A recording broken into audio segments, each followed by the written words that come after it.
Now tonight, following up on a bill that seeks to classify child sex trafficking as a serious felony in California.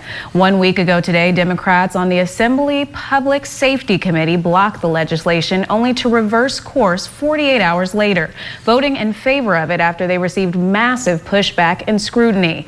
But as Capitol correspondent Eitan Wallace explains, just when it seemed the bill was all set to go through the legislature, the debate over its future may actually be far from over. Well, the bill still has a ways to go here in the legislature. And as for how to proceed next, well, as you're about to see, that answer varies depending on who you talk to. Applause last week from Republican lawmakers just after learning SB 14 passed the Assembly Public Safety Committee.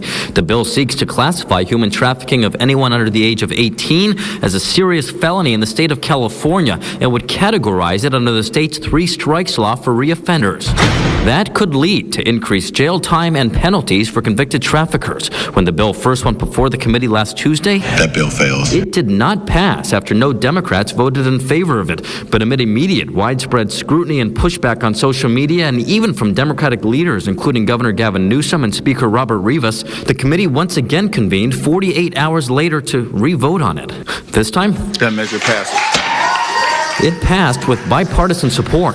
Republicans, including SB 14 author Bakersfield GOP Senator Shannon Grove, calling the new vote a victory. What a day for Californians to celebrate. It's good policy. We should make sure children are protected. At the time, Assembly Public Safety Committee Chair Reggie Jones-Sawyer said he changed his vote to support the bill after he met with Grove and got his questions answered. We got to stop these repeat offenders. They cannot get out in 1 year.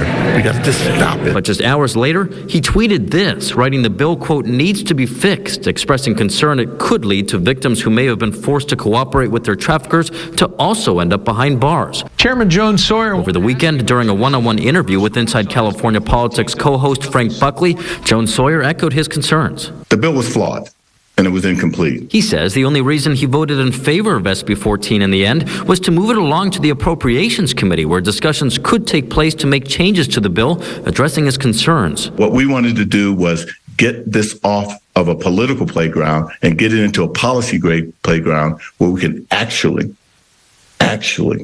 talk about the things that make this bill better. But during her own interview with Frank, Senator Grove said it's unlikely victims would end up behind bars due to her bill, also mentioning for months she met with Democrats on the Senate side to work on the bill language. That's why she says SB 14 already passed the Senate with unanimous support. As for whether she'll go along with changes Jones-Sawyer wants to see, I'd like to see this bill as is in print go to the Assembly floor from appropriations and to the governor's desk without amendments. I realize that the 3 strikes law and people don't want to put people in prison, but the bottom line is that there needs to be a carve out. If you can hijack a car and have a serious or violent felony, it should be the same for selling a child. If you sell a child for sex, it should be a serious felony. And as for a timeline here, well, the Assembly Appropriations Committee will take up the bill when lawmakers return from their month-long summer recess in mid-August. Reporting from the state capitol, Eitan Wallace, 17 News.